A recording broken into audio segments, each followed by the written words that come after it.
Vladimir Putin has delivered a stark warning to Donald Trump. A warning not just about Iran, but about history.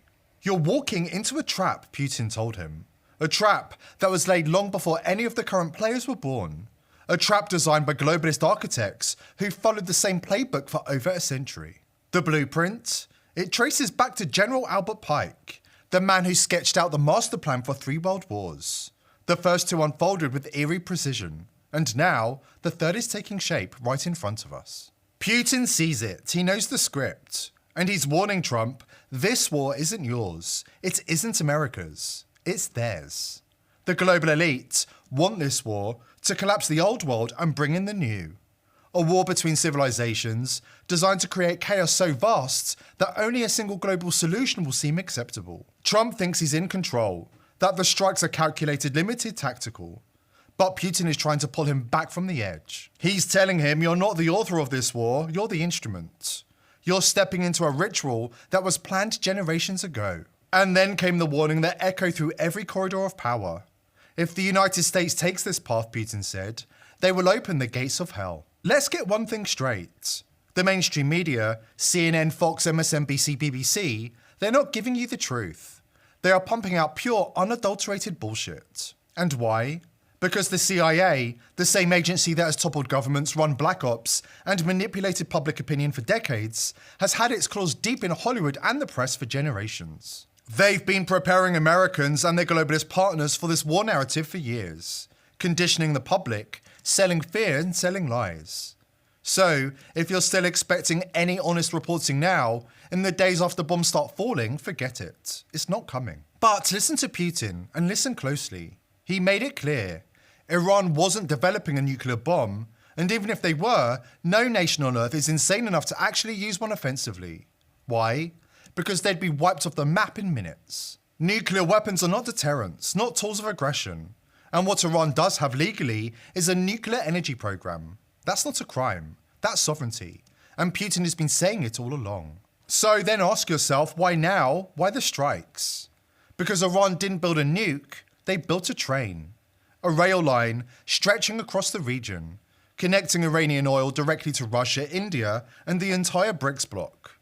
No US Navy, no oil tankers, no globalist central banks, no SWIFT, no IMF, no World Bank, no permission slip to exist. A direct energy corridor outside the reach of the central banking system and petrodollar. And that's right there, that's the real red line for the globalists. While the West boasted about a maximum pressure campaign, claiming they'd isolate Iran and Russia, crush their oil exports and wreck their economies, something else was happening. Iran and Russia were connecting, not collapsing. A new rail corridor was coming online, linking Iranian ports to Russia, India, and the BRICS bloc. No petrodollar, no US Navy, no Western control. It made sanctions irrelevant. And that's exactly what the globalists didn't want the public to see. That the taxpayer dollars to Ukraine, the massive inflation, the economic pain achieved nothing. Meanwhile, Iranian media called it what it was, a shift in the global order. Everyone who tries to trade oil outside of the dollar eventually gets freedom dropped on them from 30,000 feet. That's the globalist pattern. And this time, Israel, the elite's hatchet man, gave the nod. As Colonel Lawrence Wilkerson revealed this week, he watched Mossad take over the Pentagon in 2002. And the world has not been the same place since. And it's unquestionable that the Epstein business was heavily influenced, let me put it that way, by Mossad. And so that's somehow emblematic on these huge geopolitical issues. Yes, I watched Mossad take over the Pentagon in 2002. The Pentagon was infiltrated by Mossad. They did not need any identification to get through the river entrance of the building. They went upstairs to Douglas Feith, the Undersecretary of Defense for Policy, the third most powerful man in the Defense Department. Occasionally, they went to the second most powerful man, Paul Wolfowitz, the Deputy Secretary of Defense, and they had run of the Pentagon. Donald Rumsfeld, the Secretary of Defense, said to my boss one time, hell, I don't run my building. Mossad does. Former Russian President Dmitry Medvedev is calling it exactly as it is. The bombing of Iran didn't make the world safer, it brought us to the brink of World War III, just as the globalists planned. In a post on X, Medvedev pulled no punches. He confirmed what many feared. The US strikes on Iran's nuclear facilities didn't cripple Iran's capabilities, they accelerated them. Enrichment of nuclear material, and now we can say it outright, the future production of nuclear weapons will continue. And then the bombshell. A number of countries are ready to directly supply Iran with their own nuclear warheads. Make no mistake, this wasn't a miscalculation, it was a move straight from the globalist playbook. And they lit the fuse on purpose. But it gets even worse, as Medvedev explains. Iran's political regime has survived, and in all likelihood, come out even stronger. Rather than fracture under fire, Iran rallied. The people, even those once disillusioned or opposed to the hardline government, have closed ranks around the country's spiritual leadership. The global elite told us they were bombing for peace, but instead, they've galvanized resistance. And now, the tinderbox is set to explode. Iran is ready to walk away from the nuclear non-proliferation treaty. All it takes now is a false flag, a manufactured spark in the Middle East, and the US will be dragged into a full-scale invasion to save face. And this will be even worse than Iraq. Iran isn't a pushover. Its terrain, vast mountains, unforgiving deserts, hardened cities, is a natural fortress. Any ground war would be a bloody, unwinnable grind. Welcome to the next forever war. Another multi-trillion-dollar black hole, millions of lives destroyed, a generation of American youth sacrificed for a lie, and every bullet, every bomb, every coffin paid for by the US taxpayer. All while the architects of the war, the global elite, sit comfortably behind their walls, counting profits and watching the world burn. Here's a fact that might surprise you. The CIA has a dedicated department for Hollywood. That's right. US intelligence actively collaborates with the entertainment industry. And for years, they've been quietly shaping public perception, planting the seeds for a potential war with Iran. You've seen it in shows like 24, Homeland, and blockbuster movies like Top Gun Maverick. Even The Fifth Estate, the DreamWorks film about Julian Assange, carries the fingerprints of this narrative engineering. Julian Assange himself has called this a dangerous farce. Hollywood, working hand in hand with the deep state, pushing globalist agendas through entertainment. Their goal? To manufacture consent, to groom the public for yet another war in the Middle East, built on layers of deception. But it is not just an attack against us. It is an attack against Iran. It fans the flames to start a war with Iran. And it's coming out in November. It's being filmed now.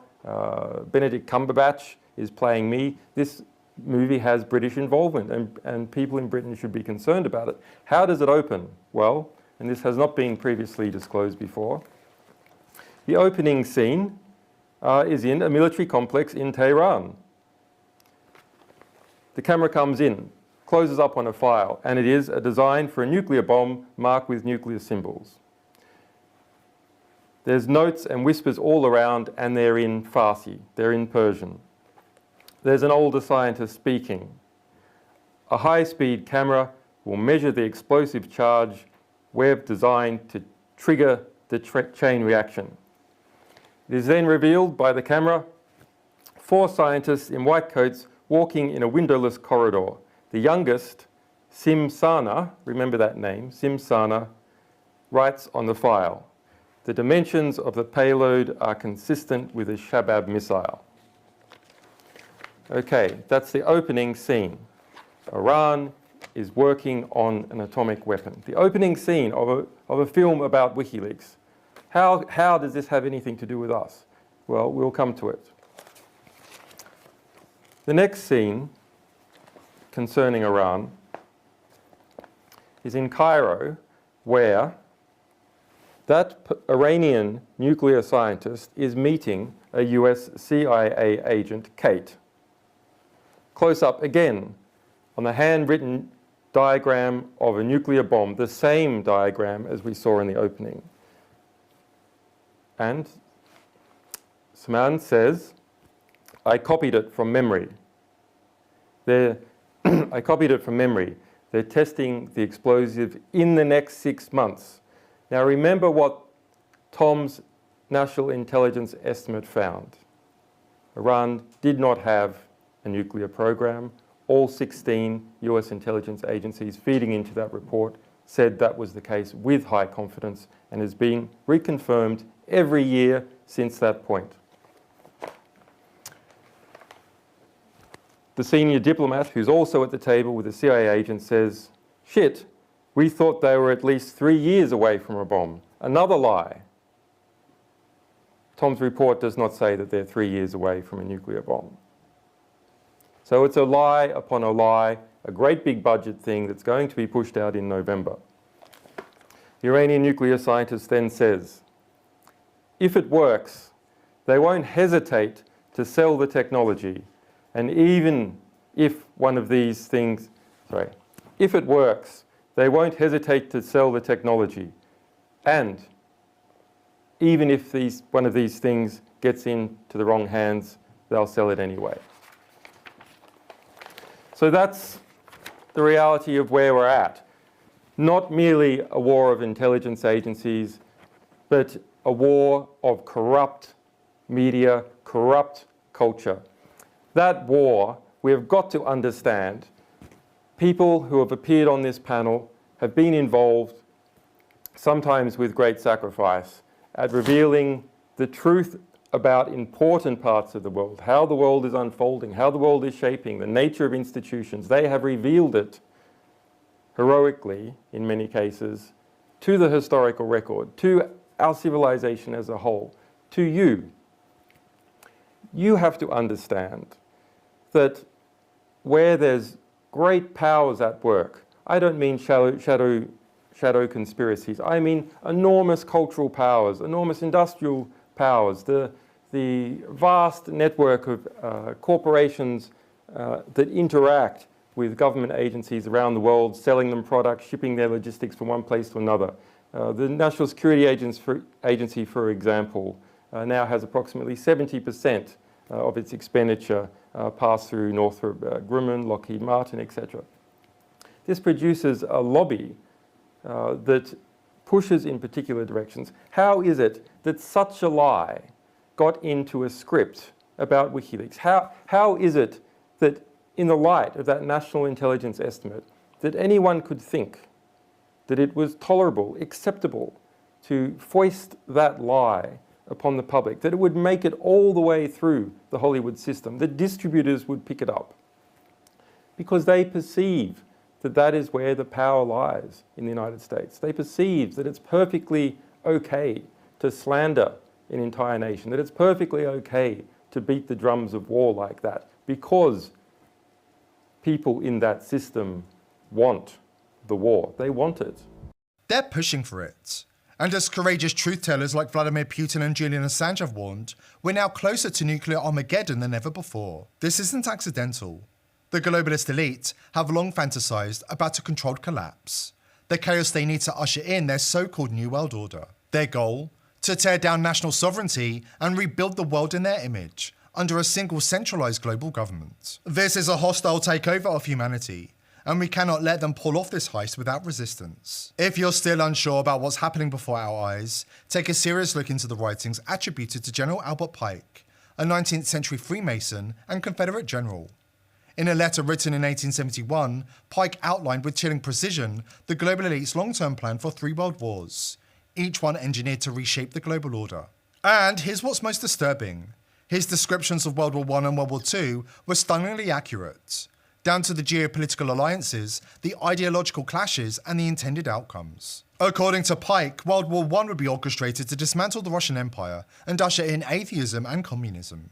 He predicted the destruction of the Tsarist regime and the rise of the Marxist ideology, all to destabilize Europe and set the stage for future conflicts. That's exactly what happened in 1917 with the Bolshevik Revolution. The old world was swept away and a new ideological power rose from the ashes, just as Pike foretold. Next, World War II, he claimed, would erupt from tensions between fascist and political Zionists. The war would be used to destroy Nazism, empower communism, and create a Jewish homeland in Palestine. Again, Pike was eerily accurate. The war ended with the fall of Hitler, the division of Europe between East and West, and the founding of Israel in 1948, a nation that would become central to ongoing Middle Eastern conflicts. But it's the third war, the final phase of the plan, that should make every one of us pause. Pike described it as a manufactured conflict between the Islamic world and political Zionists, a clash of civilizations so brutal, so destabilizing, that it would drag the entire planet into chaos. Economic collapse, moral exhaustion, and spiritual disillusionment would follow. And from that wreckage, the global elite would offer a solution. A new world order under one centralized world government. Sound familiar? Just look around. Rising tensions between Iran and Israel, proxy wars, cultural warfare, financial systems teetering on collapse. The very fabric of society is being stretched to its limits. It's all happening. And if Pike's first two predictions come true with such terrifying accuracy, we would be foolish to ignore the third. The blueprint is playing out exactly as described. We're not witnessing random chaos, we're watching the final act in a long orchestrated plan. And the clock is ticking. Here at The People's Voice, we're determined to continue exposing the crimes of the elites